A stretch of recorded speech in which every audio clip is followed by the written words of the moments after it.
दुनिया बचाने में जुटी थी अपनी जान, तब ये अपनी खुद की जान पर खेले। इन कोरोना योद्धाओं के कारण ही आज कोरोना जैसी भीषण बीमारी से हम बचे। इन योद्धाओं को हम दिल से करते हैं नमन। नमस्कार, स्वागत है आपका एमपी न्यूज़ के खास कार्यक्रम हीरोज ऑफ एमपी में। और आज ऐसे ही एक रियल लाइफ हीरो है हमारे साथ में, none other than doctor Rajesh Jain sir.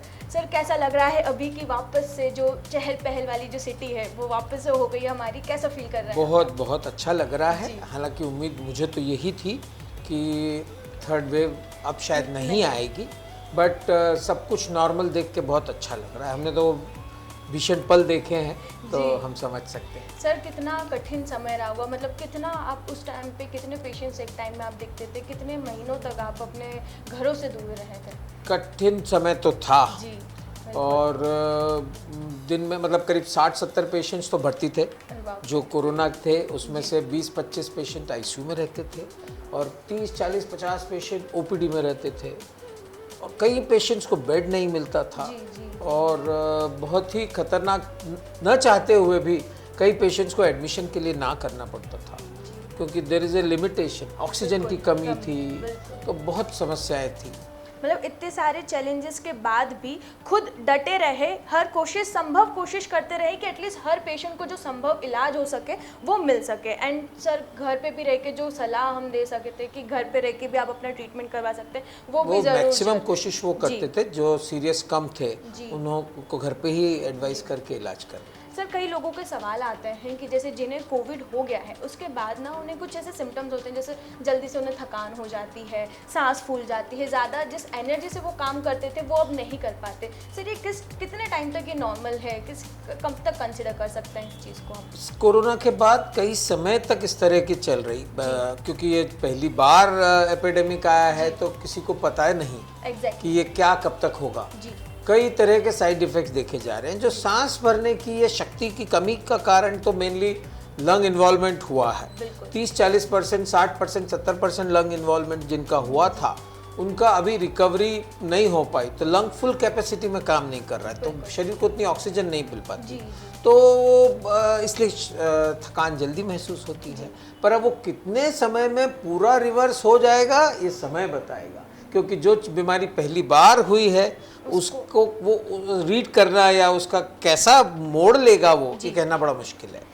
जी, बिल्कुल सही। तो अगर आपको अभी भी जैसे जो भी कोविड पॉजिटिव हो चुके थे और जिनको अभी भी ये साइड इफेक्ट अभी भी महसूस हो रहे हैं, उनके लिए सिर्फ एक यही कहना रहेगा कि अभी भी आप अपने खान पान का ध्यान रखें, अपनी सेहत का ध्यान रखें, आराम करें और ज़्यादा से ज़्यादा अपने लिए अपना समय निकालें। राइट सर, रेस्ट करें। हाँ, मतलब धीरे धीरे एक्सरसाइज, जैसे ट्रेनिंग होती है ना कि कोई बीमारी से रिकवर होता है तो ट्रेनिंग रेगुलरली वॉक करें, 1 किलोमीटर 2 किलोमीटर रोज बढ़ाते जाएं तो उनकी कैपेसिटी रिगेन हो जाएगी। ये था मेरे ख्याल से सर सही जवाब कि अगर आपको अपनी वापस से जो पहले वाली जो कह सकते हैं एनर्जी या पहले वाले जैसे आप थे वैसे अगर चाहें तो हम डेली जो प्रैक्टिस होती हैं, जो हमारी एक्सरसाइज होती है उसे फॉलो करें। सर, एक और जो सवाल सबसे ज़्यादा लोगों के मन में अभी भी बैठा हुआ है कि हम पॉजिटिव हो गए हैं, उसके बाद में जैसे उनके ट्रीटमेंट चले थे उन्हें हाई डोजेस भी लगे होंगे किसी को, तो ऐसा अभी भी वहम है लोगों के मन में कि हम कोविड वैक्सीन ले या नहीं ले। सर, कितने टाइम बाद अगर आप कोविड पॉजिटिव हो गए हैं उसके कितने टाइम के बाद आप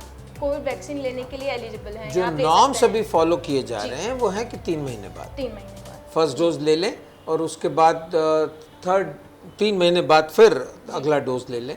अब वापस 28 दिन बाद कह रहे हैं तो कोई खास बात नहीं है, 28 दिन से 3 महीने बाद फर्स्ट डोज के सेकेंड डोज लिया जा सकता है। तो जितने भी लोग हैं, जितने भी हमारे दर्शक हैं जिन्हें कन्फ्यूजन था कि हम कब कोविड पॉजिटिव होने के बाद हम वैक्सीन ले सकते हैं या नहीं ले सकते या कितना समय हमारे लिए सही होगा, अब तो सबको 3 महीने से ज़्यादा हो गए, मेजॉरिटी को, अब सब ले सकते हैं। जितने भी लोग हैं तो अभी जिन्होंने भी अभी तक वैक्सीन नहीं लिया है वो मेरे ख्याल से आप बिल्कुल लें, टॉप प्रायोरिटी पे अपने जाके वैक्सीन शॉट जरूर कराएं। सर, हमारे पास में कुछ दर्शकों के सवाल आते हैं वो मैं आपसे पूछना चाहूँगी कि कोविड से इन्फेक्ट होने के बाद में ऐसा होता है कि आपके हैंड हाइजीन है, आपको मास्क पहनना है, ये सारी चीज़ें तो फॉलो होती हैं। सर, इसके साथ अलग से ऐसी कौन सी चीज़ें हैं जिन्हें हमें फॉलो करना चाहिए? जो मेन अभी पहले जब कोविड का फर्स्ट फेज था तो डर सबसे ज़्यादा था। लोग एक चीज़ छुई हुई वस्तु को छूने को तैयार नहीं थे। तब ये सेकेंड वेव के पहले ये पता लगा कि ये टच से नहीं हो रहा, ये एयरबॉर्न ट्रांसमिशन है। मतलब एक घर में होता है, अगर एक क्लोज्ड एटमॉस्फेयर में जितने ज़्यादा लोग बिना मास्क और उसके रहेंगे और ब्रीथ करेंगे तो उसको एक दूसरे को होने की संभावना है। तो एक बंद कमरे में बहुत ज़्यादा लोग लंबे समय तक न रहें। बिल्कुल। तो आई थिंक ये जवाब आपको मिल गया होगा कि अगर अभी भी आपको हाइजीन, अपना हाइजीन हो गया, मास्क हो गया, सोशल डिस्टेंसिंग जो बोलते हैं, कोई सोशल, अगर क्लोज उसमें आप क्लोज उसमें रहेंगे, अगर आप ओपन एयर में हैं तो कोई 6 फीट पर खड़ा है, कोई फर्क नहीं पड़ता। जी बिल्कुल।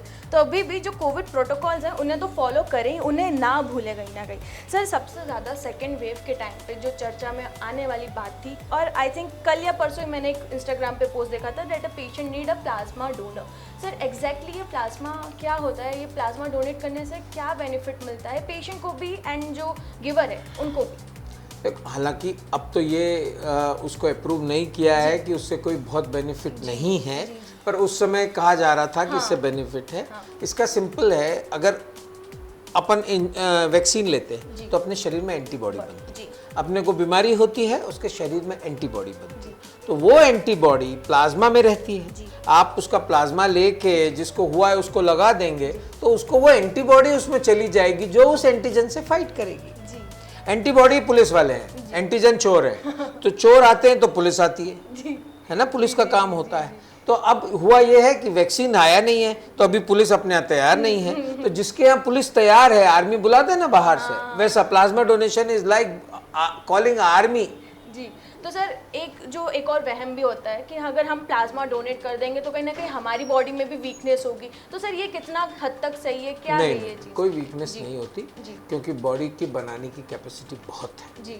ब्लड डोनेट करते ही है ना, तो ब्लड का ही एक पार्ट है प्लाज्मा, तो कोई उससे कोई शरीर को। तो जितने भी हमारे दर्शक हैं उनको मैं बताना चाहूँगी कि अगर कभी भी प्लाज्मा डोनेशन से रिलेटेड अगर आपको कोई भी सवाल आए, कोई भी शंका है, तो शायद उसका जवाब आपको आज मिल गया होगा कि जैसे हम ब्लड डोनेट करते हैं उतना ही सेफ और उतना ही हेल्पफुल प्लाज्मा डोनेशन है। बिल्कुल। सर, इसी के साथ ही मैं चाहूँगी कि अगर आप कुछ मैसेज हमारे दर्शकों को देना चाहें। मैं अभी भी देखिए, थर्ड वेव तो शायद ना आए, पर छोटे छोटे केसेस कुछ एरियाज में कभी कभी होते रहेंगे कुछ केस।